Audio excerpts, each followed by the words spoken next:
Well, you're in for a treat offshore and inshore. If that's your playground this weekend with great redfish and trout catches, plus some red snapper and bonus tuna bites.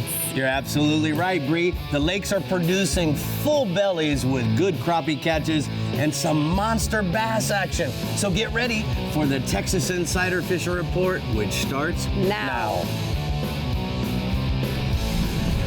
Welcome to the Texas Insider Fishing Report. Presented by Yamaha.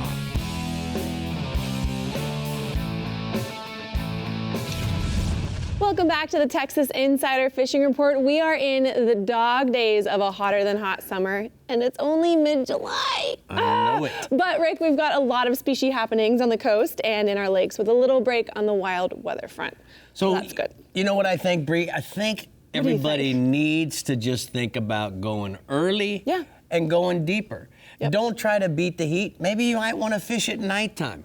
It's also a lot of fun to catch a big bass at night because they do bite at night, you know. So take a little siesta and get back to it. Yeah. Get back to it. Don't kill yourself. Just... Why not go out at 4 o'clock in the morning and then fish till 10? Now you're thinking. I know. Now you're thinking. I'm sure all the captains and guides have that same idea in mind. All right, well, before we get down to business with our first guide, let's see what kind of business Dave Farrell is conducting at the Yak Gear Workbench. Dave, what say you? I was just out there, and we fished from 6 to 10:30, took a long break, came back at 5, and then fished from 5 till 10 o'clock at night. Whoa. There you go. And then drove for 6 hours. No, that's where you went wrong, right there. All right, well, let's start our weekend off on Sam Rayburn and Toledo Bend in the Startron Middle Fresh region with Matt Loescher. The kids are cleaning up this week, Matt. I love it. Yes, ma'am. The kids are doing a lot of great work out here, and sometimes I think they're a little more tolerant to the heat than I am. You know, they're tough, but we're dealing with it. It's hot, but we're making it work. We're going to stick to Toledo Bend and Rayburn this week, starting with Rayburn. The water level is still falling steadily. It's about 4.5 feet high now, so it's still pretty high, but it's coming on down, and the water temperature's hanging around 90 degrees. Things did get a little stirred up from the tropical storm that came through last week, but the weather and things have begun to stabilize. The barometric pressure and all that's finally leveling out, so things are kind of getting back to normal. And with that water level water level coming down, points are a great place to start your search on Rayburn right now. With that water level steadily falling, those fish are drawing out on those points. The ones that have been in bushes are coming out more and more. They're continuing to transition their way out to deeper water.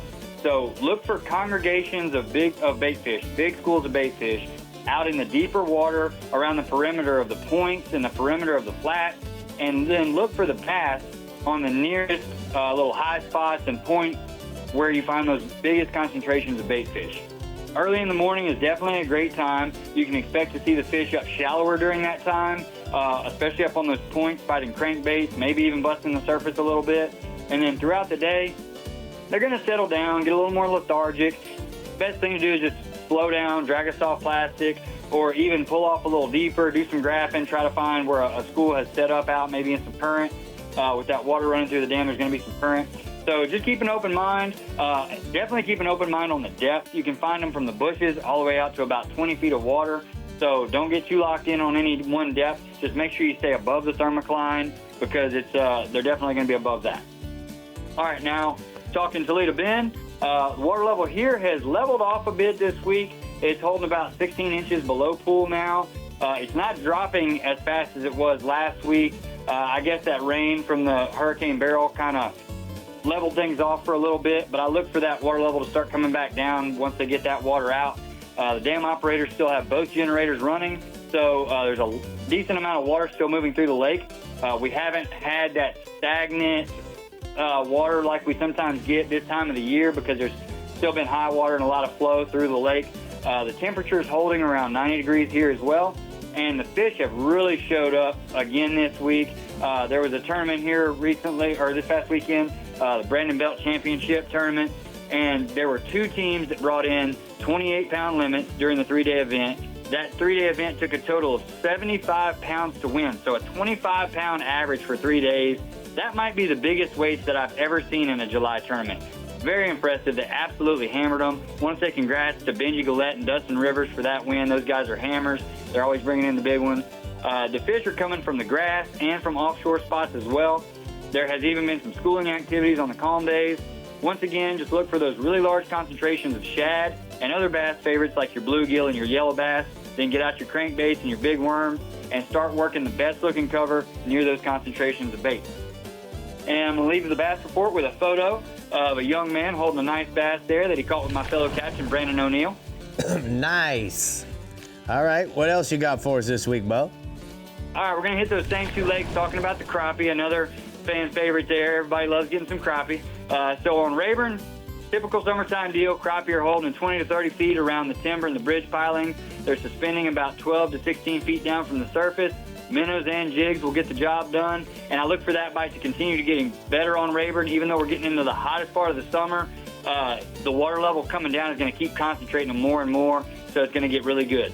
Here on Toledo Bend, basically the same thing. The depth is slightly different, about 22 to 32 feet of water is where they're holding, and they're suspending a little higher than normal. Some of them are only about 8 feet from the surface, so it sets up really good for throwing that panfish assassin jig to them. You can sit back and cast it to them, and it doesn't have to sink far before one grabs it. The monkey milk and the pumpkin seed colors have been the best for me, and that's been a lot of fun, so get in on that. I'm going to leave you guys this week with a photo of two more young men there. That has some really cool names, too. That's Fitzgerald and Wellington, each with their first crappie ever. Cool name, man. Wellington and Fitzgerald. All right, thank you so much, Bud. Rodan Marine Systems hotspots, Matt says, are the big bass. They continue to bite on Toledo Bend, and they are being caught in the grass and offshore structure. The crappie are in their typical summertime spots, 20 to 30 feet deep on the timber and those bridge pylons he talked about, Bree. Wellington and Fitzgerald, I love it. Oh, there it she is. All right, we've got your inshore and offshore report in the Front Runner Boats Upper Coast region, and Captain Carl Weston is keeping the old classic sayings around for this week. What's going on, Carl? Oh, back on the redfish, like I say, like Papa said, if it ain't broke, don't fix it. Our whole upper coast right now is a hot spot. Sabine Lake they're reporting the schools of slot redfish chasing bait along the shore and all the way out to the jetties. Topwater lures have been a lot of fun in the morning right now, and all the way till dark actually. But as always, live shrimp or croaker on a popping cork might be your best choice for live bait. But there's so many options out there. Artificial shrimp on a jig head is one of my favorite ways to catch fish. Fish bites, Fight Club, and white will catch almost any inshore fish out there, as does that old Berkeley Chopo 90 and black chrome. I know I've said it a million times, but it still works. So no matter what your tactics and bait choices are, get out there on the water right now and catch some of these beautiful fish. We have I got a picture today of Shane and Shannon with some trophy, one of the tournaments they had won. Beautiful fish. They are nice fish. All right, what else you got for us this week, Bub? Well, the flounder, we've had a windy week, but the fish are still hungry. Flounder made a big comeback on the list the last couple of weeks, and it's really cool because usually when it warms up, they really slow down, but it's on over by Seawolf Park. The size has dropped a little bit. Number of fish are steady, but they're hunting bait around the rocks and pylons. There's sometimes when the water gets mixed up, these fish are out searching a little more, and they're hungry. So there's even caught some over by the old concrete ship. You guys know what I'm talking about. Try floating a small finger mullet on a popping cork. Leave you about 3 foot of slack between the cork and the hook. Once again, we go back to that white club shrimp on a quarter ounce jig head. Does the job as well. I have a picture, Rick, of Mr. Travar here with a nice flat he just caught last week. Nice, bud. Oh.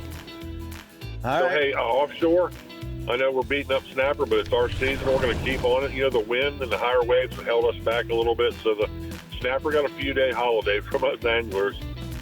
But back to those spots, 200 foot, man, I'm telling you, usually an 8-ounce sinker, about an 8 to 9 ounce trocar hook rigged on about 3 foot of 100-pound mono. It's your rig you want to use. Cut squid has worked the best for me. I add the fish bites for insurance like we've always talked about, and I have to say, I love to drop a large bucktail if I can. Put a pink strip of fish bites on there, and man, it's fun to just catch them with no weight. So try chumming them a little bit. I've brought these fish right to the boat lately, and sight casts it's the ones almost I wanted to catch. But once again, it just brings up the excitement level. Everybody gets into it. It's a lot of fun. My picture today with a red snapper is Mr. Zachary with a nice one. That's a beautiful fish, bud. One to go. What do you got? Okay, so when you're done, head out and do some deep dropping. 800 foot to 1,200 foot range has brought in some really nice golden tilefish this week. Great way to get started on these is I start with a 5-hook deep drop rig. Buy one with good hooks, swivels. I like the glow skirts or the glow squid. Now, bait will differ from angler to angler, but I like squid or bait fish cut. Don't forget to tip it like we talked about this fish bite. It saves your life. You got to pick up from 1,000 feet. If it falls off on the descent, nibbles off, you're up and down, you're not catching fish. So I use a large weight on the bottom rig like we talked about. I put a light or two on the top. I use a smaller weight to keep the rig laying flat on the bottom. It's what you want. You want it to lie flat on the bottom. These fish are in the mud. Now, when you get a strike, don't pull it up real fast. Ease it up. I'll bump it up. Sometimes you'll catch 2 or 3 of these fish at a time. And that makes it good for that 1,000 foot of pulling up. And I've got a picture today of Danny, and he's over here showing off trying to weigh one on a Berkeley scale. Yeah, I love it. All right, Bub, thank you so much. We're going to go ahead and take a look at the Upscale Glass Company hotspots from the Upper Coast region. He says, inshore, the redfish are schooling up after being scattered from the storm. Most of the oyster reefs and points are holding fish, so throw top water, hard baits like a mirror lure or live bait on a cork is the way to go. And then offshore, chase red snappers in deep structures around 200-foot range while dropping cut squid or whole cigar minos on the snapper rig, and make sure you do it with 8 to 16 ounce sinker. All right, well, coming up, we're taking you to the Sea Sucker Lower Coast region for some weekend fun to be had. But first, Dave is having himself some fun at Rigs and Techniques, the Acura Workbench, aren't ya? Yeah, we're going to be talking about Blue Marlin. Oh, it's summertime, it's Blue Marlin time. Stealing money, baby. So it should be fun. Okay, we'll be back. Mr. Marlin himself.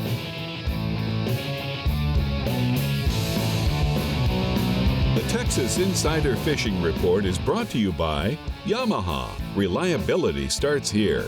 Ameritrail. Load, launch, relax. Fenwick. Feel everything. Bahio. Blue light blocking, radically clear polarized fishing sunglasses. Sportsman's Adventures with Captain Rick Murphy. 30 years of fishing for adventure.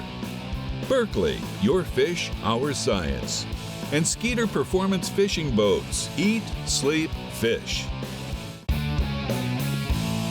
So we're here at the Yak Gear Workbench, and it's time for a little bit of Rigs and Techniques. Dave, we are talking about what you really... That's Blue Marlin fishing. I like really know. Yeah, well, it's very productive. Pull up a chair and just sit back. Very productive in Texas. You've got, you have to make a long run usually. Anywhere, if you're at the far east end, you might have to go 60 miles. If you're at the far west end, you might have to go double that or more. There's rigs out there that are 150 miles out that are great places to go fishing. The Boom Vang, the Cerveza, the Falcon, the Hoover Diana, they're 150, 160 miles out. But you'd make trips out there and spend the night or the weekend, and stay out there all for the weekend and do your fishing. What you really are looking for is you should have a good offshore service to make sure that you're going to be fishing in some clean, clear water. And it's always a good idea to check the services first before you start going out. Saves you a lot of fuel and a lot of time. But if you find a rig with good, clean water on it and some tunas around it, if you find tunas, you'll find Blue Marlin. A tuna fish is the marlin's favorite food. It doesn't matter if it's a skipjack, a blackfin, a yellowfin. They like tuna fish. A skipjack is probably their favorite food. And then, if you're using it for a live bait, that's probably the best live bait in the world to use for a Blue Marlin, because a skipjack glows like a light bulb in the water when he's on a hook. You can turn around and you can see that bait down 30, 40 feet down in the water column. Yellowfin tuna is probably your second best, then a blackfin, and then various other fishes like blue runners. Small mahi, right? Yeah, you could use a mahi. Mahi don't live very long on a hook for some reason. They tend to fade off pretty quickly. But if you could catch one, if you see a Blue Marlin eating a school of dolphin, and you catch one and throw them out, that's a great bait for them as well. There's pretty much 3 ways to catch them, and if you're in the Gulf of Mexico, you start out with lures because you're wanting to cover ground, you're wanting to find that good water, you're wanting to find get a bite.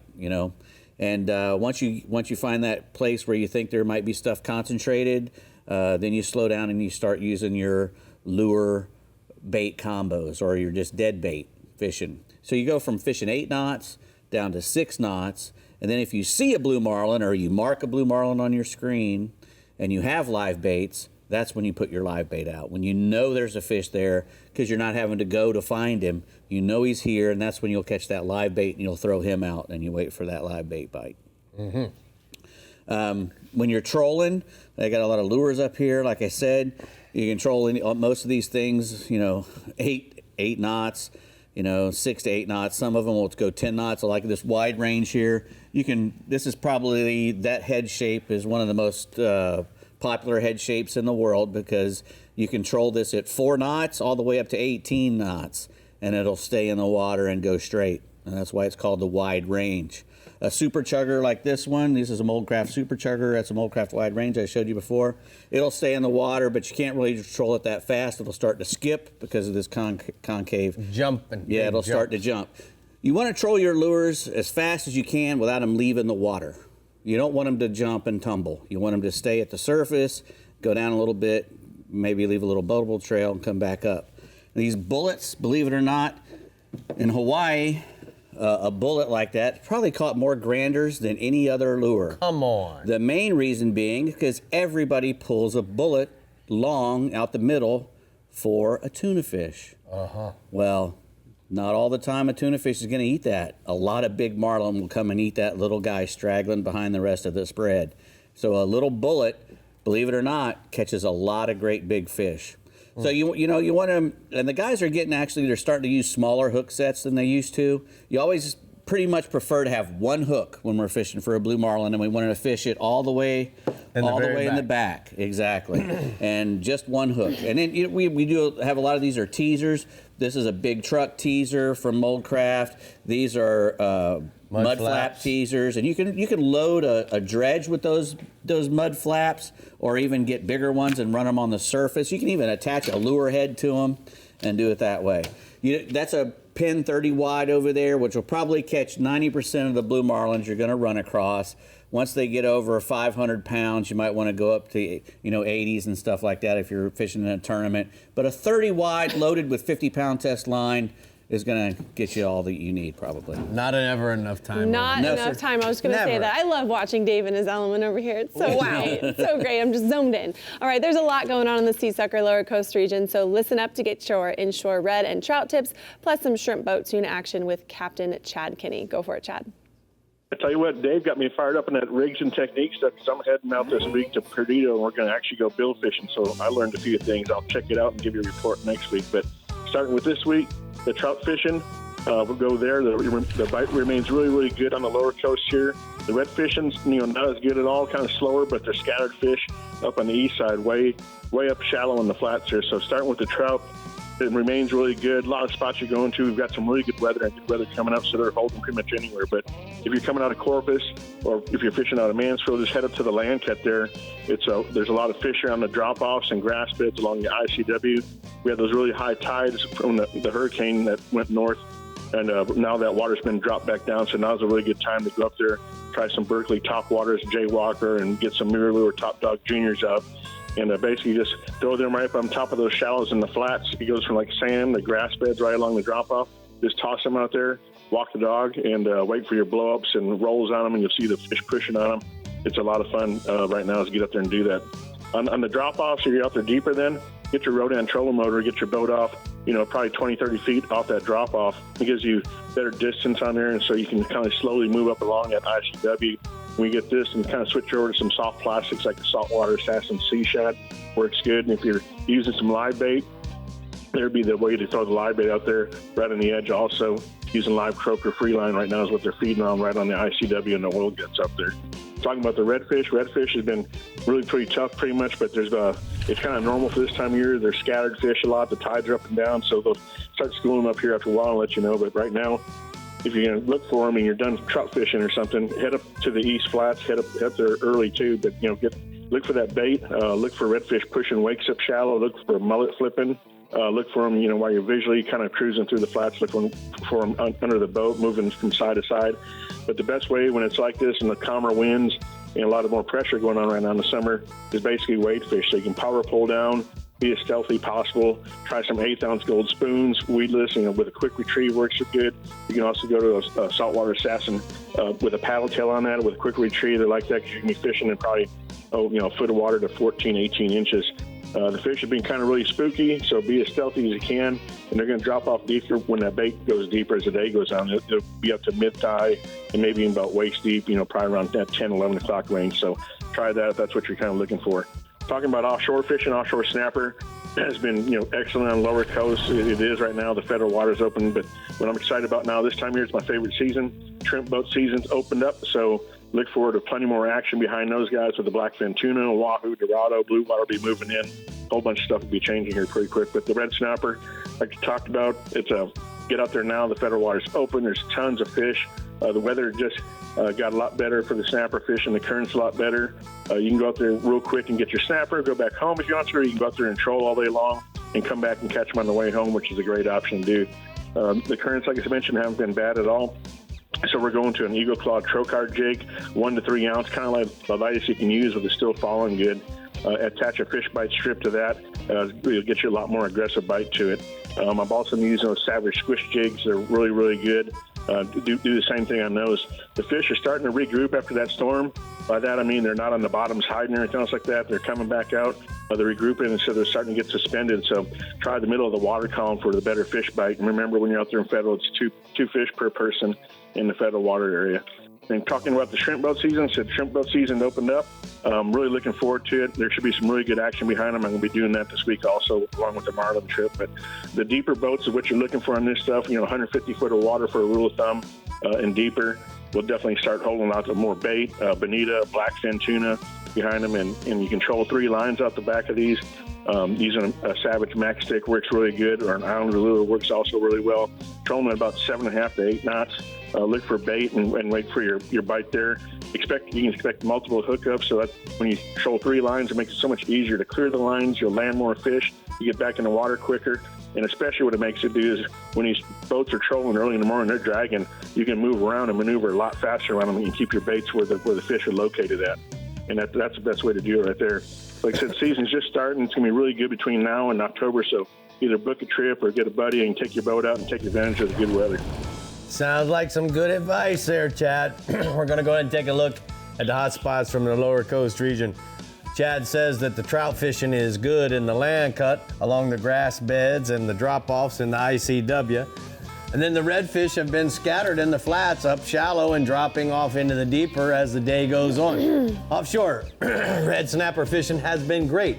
The shrimp boat season is starting, so look for plenty of blackfins and some other species behind those shrimpies. Ooh, fun. All right, up next, we're rolling on into the upper and lower fresh region and getting our bass on, plus talking with our friend from Yamaha. But remember to keep up with everything fishing in Texas. Scan that QR code on your screen to check out all of our social media pages, our YouTube channel, Captain Rick Murphy, where you can see new fishing adventures with reports.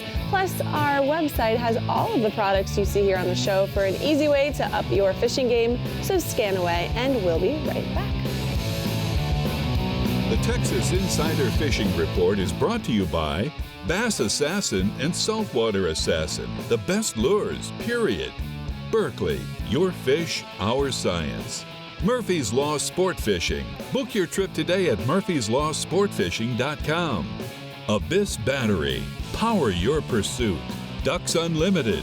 Leader in wetlands conservation. Rodan. Set it, forget it, catch more fish. Berkeley Pro Spec Chrome. And Penn. Let the battle begin. Well, as you can see, my good friend from Yamaha, David Mealer's here. You know, Dave, we introduced that very motor at the Yamaha, I'm at the Miami Boat Show. That's the Yamaha 350. How are things going with the 350? The 350 is selling like proverbial hotcakes. They're going out the door as fast as we can make them. We've actually upped production in order to be able to handle the additional volume that's being requested for that motor. That's 629 pounds, the extra power. It just suits so many different applications that it's really a home run. Well, that sounds great. So let me ask you something. You know, the summertime is when a lot of people at the beginning, certainly upgrade their boats. They get them ready for the season. Do we have any sales event or anything going on? We do. We have a summer repower program going on right now that actually goes through August, the end of August. You can qualify for up to 6.99% financing as low as for 72 months. So for those who don't necessarily want a new boat right now, you can go with a repower option, and that way you don't have, you can get that new power, that new feeling to your boat without having to buy a new boat. And that's any models from 2.5s right on up? That's all of them, including that 350 and also the VMAX SHOs from 90 all the way up to 250 horsepower, which are popular with your inland crowd. That's exactly right. So let's talk a little bit about, you've created a bigger motor. Do we do anything in propellers this year? We did. We added a 24 and a 25-inch Saltwater Series 2 for the F350 to handle that extra power. We also added some smaller pitches, so now we go all the way from 13 to 25 inches in single-inch pitch in Saltwater Series. So why don't we talk a little bit about our security systems on our boats, Siren. Why don't you tell everybody about Siren? Indeed. Siren is actually an app-based program that an angler can use to keep an eye on the boat. You've got things like security, so for if somebody opens a hatch, or you put motion detection in there, so you can be at your boat when, even when you're not. You can also do things like digital switching. And it just offers a lot of flexibility, the opportunity to kind of keep an eye on things when you can't be there. So remember this, guys, you can go to YamahaOutboards.com to find out more information, or just go down to your local dealer, right, Bree? Absolutely. All right, we're cleaning up at the cleaning table this week in the Upper Fresh region. So let's get Mike McFarland on the line to get details on Lake Tawakoni, Lavon, Bodark, and Fork. Hi, Mike. Hi, Bree. Thank you. Good to be here, guys. So let's start you out this week with Tawakoni. Matt Cartwright says the cool rain that we had from the hurricane, water temperatures staying a little cooler, has kept that top water fight going. So top water fight on Tawakoni is awesome. You want to be around lily pads, grass areas, the backs of the creeks, pockets, arms, etc. Your best colors are bullfrog, black and red, or black and yellow. Lake Lavon, Kerry Thorne, he said that offshore brush piles, it's still pretty much the exact same as it was last week. Timber, laydown, structure areas that are holding schools of bass. The first hour of daylight, you can actually catch a few slow rolling spinnerbait on points and things like that, but you're better off to just go straight to that timber 14 to 18 feet of water with Texas rig trick worms, football jigs, and Carolina rig creature baits. Bodark, hottest new lake in Texas. Just like the last few weeks, it's really, again, the same thing. Offshore humps, long points, tree lines, ditches, drains, they're all producing huge numbers of fish on a daily basis.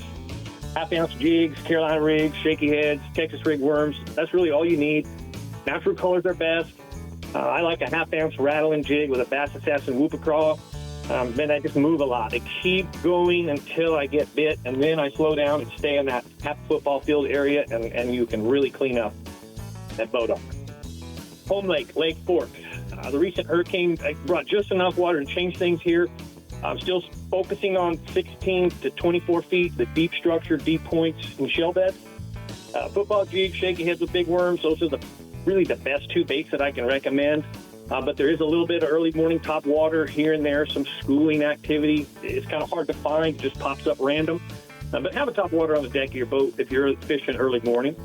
I personally am still focusing, as I said, on deep shell beds, 5 to 16 ounce shaky head, worm, a big worm tipped, like the Bass Assassin, 11-inch worm tipped to chartreuse on the tail. Perfect combination.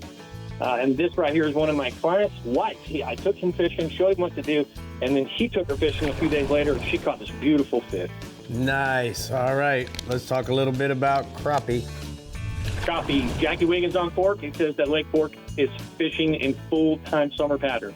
We're seeing huge numbers of black crappie loading up at the bases of the trees, main lake points, and laydowns. Also good numbers of white crappie in the brush piles. He's focusing in 14 to 22 feet for most of the fish, and the bite is still finicky. So if you're using minnows and you're missing the fish and they're taking your minnows, it's because they're not getting all the minnow in their mouth. Just go to a small hand-tied jig, trim the tail of the jig so it's shorter, and you'll catch those finicky fish. He said, again, too, a lot of pressure, so you want to move around a lot and find those fish that are willing to bite. He also says some of the larger soft plastics should start to work here on those white crappie as the summer months move on. And then here's some recent catches with Jackie Wiggins. Nice. That's nice. I like Yum. I like my man in those suspenders, I gotta go dude. fishing with him one day. I really Yep. All right, tell us about the stripers. Stripers, white bass hybrids. Back on Levon with Terry Thorne, exactly the same as last week. The white bass are 10 to 15 feet. They're moving fast on shad. They're pushing the balls of shad. So look for your bird activity early in the mornings and be in the right areas. Small swim baits, 2 to 3 inch size work, just plain whites or shad colors. And otherwise focus on main lake points in 15 to 25 feet of water. You know, Kerry talks about this all the time, but he likes to use a 1 ounce slab spoon, and he ties a hair jig 18 inches above it. And what happens is he gets a fish on the spoon and then a second fish on that hair jig. So that's a really awesome way to go. All right, Mike, you got 30 seconds left. Yep. Stripers and hybrids are shut down, but the white bass are excellent. Early morning start, shallow, 3 to 5 foot of water, points, look for that surface activity. And then let's give you some catfish, because I got a great picture. Lake Fork catfish right now is red hot. All you got to do is put a little bit of that sour mace or cattle cube feed. You just chum the hole the day before. Use your prepared bait, whatever you want. I like chicken liver. But check out this big table of catfish. They're catching this many fish in just a couple hours. Oh, my gosh. So fun. All right, man. We check it out. We're going to the Ducks Unlimited hotspots from the Upper Fresh region. He says that Lake Fork, the new boat arc, and many of the lakes in the Upper Fresh region are offering some of the very best bass fishing of the season. Huge schools of big bass are accumulating in offshore deeper structure locations. They are hungry and biting. All right, well, get ready to pick your jaw up off the floor after seeing what the Lower Fresh region is reeling in with Matt Reed this weekend. Matt, bring us to the land of the giants, will you? I'll be glad to, Bree. Let's get this started. Talking about Lake Amistad. Dylan Thompson sent me a report from down there, from out west, that the water temperature is 80 to 85 degrees. Morning topwater bite is really good on the flats with and also on the steep points near the main lake. Jaywalkers are the best presentation. The walking style seems to be getting more bites. In the afternoon, dragging big Texas rig plastics out on the points with brush. That's also close to the main lake in 10 to 20 foot of water. Also throwing a deep plug, deep crankbait in those same areas, giving up some really big fish. Mike Bates, Central Report for Choke Canyon. A little bit of spotty rain this week has helped the water level rise a little bit, which it needs to do a bunch. The top water bite is still really good early in the morning with buzz baits and jaywalkers. Look for the areas. There's a few areas that got a little bit of hydrilla growing shallow, and those are your best zones to take advantage of that bite. Later on, out 8 to 15 feet of water, the Texas rigs and Carolina rigs and deep crankbaits are continuing to work well. Brian Cotterson report from the Austin area. Lake Travis is fishing pretty decent. Early morning schooling activity in the deep marinas and coves. Small swim baits in top waters are the best to target those surfacing fish. After they go down in those marinas, get you a jigging spoon or a flutter spoon. Fish it in the boat slips under the stalls. Those fish suspend under there, and that's a great way to catch them after they go back down off of the shad. Later, you want to work the ledges and points in 15 to 35 foot of water with Texas rig soft plastics to keep catching them throughout the day. Lake bass stripes fishing well, shaky head finesse worms and Carolina rigs in the discharge first thing in the morning are catching a whole lot of fish. Later, you want to move to the north end of the dam and look for schooling bass. Clear top waters and small swim baits are your ticket to catch most of those fish while they're up. Later, you want to when they go down, pick you up a small straight tail swim bait on a ball head and swim it, underneath where they are. You can see them with your forward facing sonar and target them with that, a swim bait on a jig head to swim it through them and keep catching them. LBJ's fishing well. Docks are your ticket there. You want to skip a wacky rigged Cinco under the docks or also just a Texas rig worm. You can also catch some on shallow crankbaits and frogs right on the retaining walls. Love to get on those walls, especially when they got a little bit of shade from the sun angle. Also, the little shallow rock piles, crankbaits, and Texas rigs are catching some fish around those. Lake Buchanan got a little more water from the rain also. Rock piles, points, and ledges are your ticket. You want to throw crankbaits and topwaters over those rocky areas, and you will get bit. Greg Boyks in a report from Fayette County. It's been a little slow this week. There have been some fish between 2 and 4 pounds on the offshore humps and ledges with Carolina rigs, and also a 1-ounce spinnerbait fish extremely slow. There was a fish kill related to that Hurricane Beryl coming through. The high winds mixed with an algae bloom killed quite a few bass, tilapia, and a bunch of shad and bluegill. Shouldn't affect the lake too much, but it'll take a little bit for the oxygen supply to get back right, get back in the normal summer pattern. Got 3 pictures here this week. That first one is Dylan Thompson with a giant from Lake Hempstead. That's just a beautiful, beautiful fish. Then you got Mike Bates with a Choke Canyon bass, and then one of his clients with another Choke Canyon bass. Well, you got 30 seconds for your hybrids and white bass. 30 seconds. Let's get after the white bass and hybrids. Lake Somerville has been catching lots of whites and small hybrids mixed in. Main lake points with steep drop-offs seem to be the key areas. Ounce and a half slabs in either chartreuse or white, jigged aggressively off the bottom, are producing quick limits for all of Greg Boyks' clients. Brother, thank you so much, Matt. We'll talk to you later. I'll see you pretty soon there, bub. We're going to go ahead and take a look at the hot spots. He says the bass fishing on Lake Amistad has been extremely good. Early morning has been dominated by the Berkeley Jaywalker on the flats and the main lake point. Later, move out to steep rocks, dropping 10 to 20 feet of water near the brush, and drag a Texas rig worm to keep catching them. Was it right? Jaw dropping. Jaw dropping. That first one was like, he's holding a grouper. I know. All right, we're getting salty again in the Fish Bites Middle Coast region when we come back. But first, Dave has some Taco Marine and new products at the Yak Gear Workbench to show off. Dave. I do. We got stuff that nobody's ever seen before. Oh, what? Not coming out until September. Sneak peek. They've never seen it before, and they're going to have to wait. That's right. Love it. We'll be back. Right. The Texas Insider Fishing Report is brought to you by Abu Garcia, Fish to Win, Fenwick, Feel Everything, Berkeley Pro Spec Chrome, Island Lures, Tournament Tackle, Sea Sucker, easy on, easy off, incredibly strong. Turn on the bite anytime. Tie on a Miro Lure. Front Runner Boats, performance-built offshore fishing boats made in the USA. And Startron. Start, run, and store with Startron.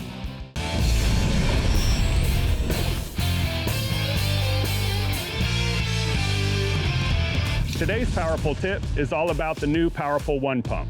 Several years ago, we had a goal to operate 2 Powerpole anchors off of 1 single pump. We looked at every pump manufacturer here in the United States and overseas, and we got the same answer from all of them. It's impossible to run 2 poles off of 1 pump in the same space. But you know Powerpole specializes in making the impossible possible. So today, I'd like to show off our new Powerpole 1 pump, machined out of billet aluminum right here in Tampa Bay. All of the valves and engineering from 2 pumps is built into this 1 single footprint. It has a new quick release valve with a spring-loaded pin that's easy to get in and out of the boat. It's so good, it saves half of the space in your boat. It cuts down on your install time, and it uses 41% less amp draw. The Powerpole 1 pump is precise, it's smooth, and it's quieter than ever before. To learn more about the 1 pump, go to powerpole.com, and that's your Powerpole tip. Well, we are here at the Yak Gear Workbench. Time for the Taco Marine new products, Dave. Yes. Roll at it. Hot stuff. Anyway, right there we got the Power Bait Saltwater Power Switch Shrimp. It's brand new. Like I said, it comes out September. Nobody's seen it before. It's the max action and control. It's designed for pitching to marked fish on forward-facing sonar. It's got a real nice little darting action of a fleeing shrimp. It's got the built-in Power Bait, scent in there. It comes in a 3.5 inch, a 4.5 inch, and 10 different colors. and they're all pre-rigged. You get 3 to a pack.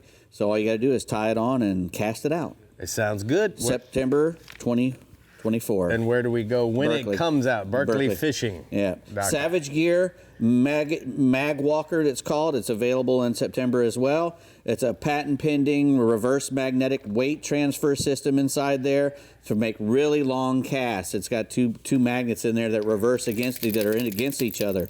So once it makes that long cast, it makes a perfect balance in the water because they don't bunch up in one end. It's got a tuned walking action, really strong hooks. Comes in 2 sizes, a 95 and a 120. 8 different colors: American shad, black, bone, dirty silver, fire tiger, ghost minnow, golden shiner, and white. I kind of like I like this one here. And yeah, I like that one, and the white and the bone. I like. Yeah, you do. I like them. SavageGear.com. Yes, sir. Next, we have the Bahio Rigolets, which is trench in French. Rigolet. Trench in French. Yeah, it's a small fit, narrow face, vented sunblock shields on the sides. It's a full wrap frame to keep the sun out of the side. You know, all the Bahios have the patented blue light blocking lenses, the Lapis Tech. You know, so it blocks 90% of that blue light out of there, or something over 90, I think maybe. Bio-based nylon frame, so it's not plastique. You know what else I like, Dave? I immediately feel that there's no pressure being pushed down on my ears because the temples very narrow. Are nice and narrow. So and sometimes your hat mashes down and then it hurts the top of your ears at the end of the day. Also has the little holes in the end so you can put whatever kind of holder you want on there. I got some. Good Bahio.com. Bahio sunglasses. Bahio sunglasses. Yeah, you got it last time. Anyway, lane blaster LED from TH Marine. It's a trolling motor headlight. You mount this on your trolling motor mount on the front, so it puts a nice blast of light in front of you. Super bright spot beam headlight. It's waterproof, shockproof. It's aluminum. It's not plastic. Aluminum and stainless steel. 10 watts single LED. 1,100 lumens. 50,000 hours with that. So Dave, is this designed for while fishing, or is this designed to be on your trolling motor mount while running at night? You can do either one. Oh, so you can use it either way? Yeah, you can use it either way. I like it. Use it either way. I like it. THMarineSupplies.com for that. Okay, one more to go. Last but not least, we got the Deck Gear Backcountry. This is designed for technical skiffs and backwater boats. It weighs hardly anything. I think less than 11 pounds. Right. It weighs nothing. It's got a 9x9 inch footprint, so it'll fit on the front of a real small skiff, or even I think it'll work on your bay boat. It'll put it on a John boat. Yeah, it can work on the bay boats these guys have. What I like about this, Dave, is when you're out fishing the jetties and it's a little swelly, you got something to lean back against. You know what I mean? And you hook that big fish, now you have something to lean back again, so that when you put your cushion on your rod butt, you have the ability to have like a stand-up fighting chair instead of hurting your back and killing yourself. And it'll be real stable because it has the turnbuckle down there. You can attach. You can either attach it to a pop-up cleat that you have installed, or you can install a ring. You know, it's an overall height of 30 inches, and you can customize it. And you add rod holders to it, or you could add a drink holder to it, and you can powder coat it to any color of your choice. But where do we find it? Deckgear.net. All right, Bree, we're going to deckgear.net. Where are we going now? All right, well, the search is on for redfish, trout, and cooler temps anywhere we can get them in the Fish Bites Middle Coast region with Captain Bink Grimes. Send us into our weekend, Bink. All right. Hey, tides are the lowest of the summer. We've been trying to find cooler water where trout have been scooting. That's been in guts and bios, flowing to deeper channels. They're holding fish on that outgoing tide. Even on the incoming tide, these southwest winds hold up the currents until this high pressure moves off the region. Expect more hot temps and low tides. That's just July. But the high pressure has kept our winds down. We've had winds less than 10 knots, which is a lot better than 110 knots that had been blowing. Guide Glinging and East Matagorda Bays found trout on good plastics, good on plastics under corks, and released a lot of fish on slow-sinking soft plastics. Using the new Bass Assassin little P&V and worked really well under mid-coast corks. And then it pelagics upper reaches the bay, like Trespalashes Bay and Karankawa Bay, have been good along the shorelines. Trout have been on the reefs on live shrimp under a popping cork and Bass Assassin. Port O'Connor has been fair for trout. Early morning topwater action has been steady on the flat. You got to wait for that incoming tide because, I mean, the water is flowing out all night. And later, you find them in chest-deep channels on Bass Assassin and Little Johns. Then Rockport anglers have been tossing Texas custom corkies and soft dines along the sand and grass humps. Waders have been wading chest-deep over deep grass beds and finding fish on Bass Assassin. Few trout have come from the jetties up and down the middle coast. We had a little surf action this week. It got a little bumpy, but it stayed green. If you could handle 2 to 3 footers, you could catch them.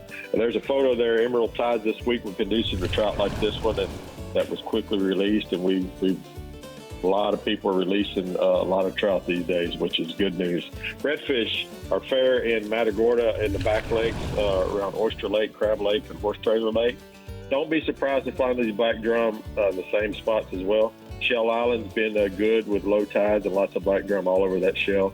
Pringle, Conti, and Shoalwater Lakes are holding good numbers of reds, and that's in Port O'Connor. Most have made long drifts with live shrimp and small topwaters that caught fish. There's some monster reds at the Port O'Connor, Matagorda, Port Aransas, and the Freeport Jetty. Finger mullet and pogies have been doing the job. A lot of pogies coming in through the pass right now. Some schools have been coming to the surface late in the day and crushing large drafts to these Menhaden.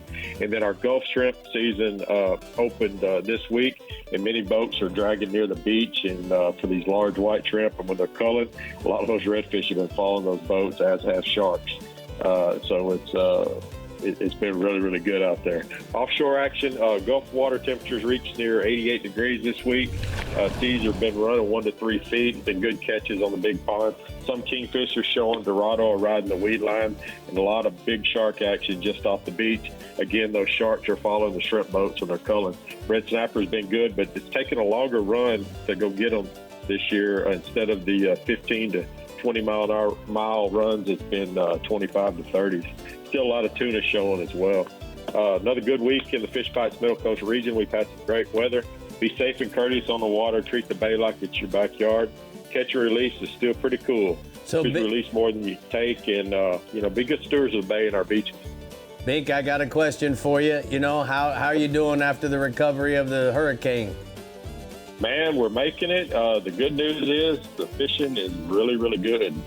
Like I said, we went through 100-mile-an-hour winds, and now they've been less than 10 knots for about the last 6 or 7 days.